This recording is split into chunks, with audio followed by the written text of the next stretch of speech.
Yung EDSA Marathon naman, ay magsisimula naman yan ng alas 11:30 ng gabi ng June 12. Pagkatapos na ho ang Civic Military Parade ho niyan, papunta na ho yan sa weekend. Okay, so meron tayong marathon na gagamit ng portion ng EDSA mula SM MOA hanggang sa SM City North EDSA.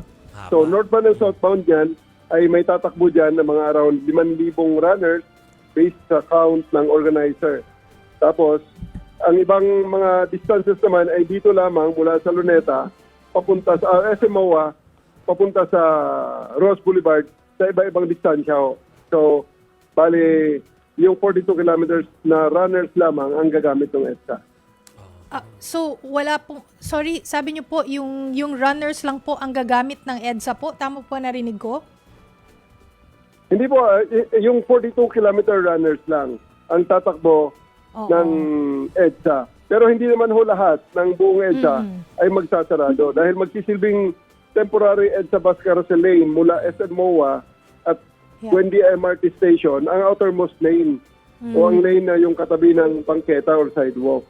Wala namang magiging adjustment sa pwesto ng bus lane mula Buendia MRT hanggang Caloocan.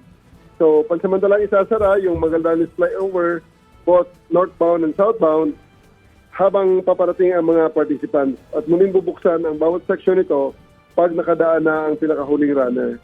Tapos may mga stop-and-go schemes naman tayo sa EDSA bus mula PITX at papuntang SM MOA.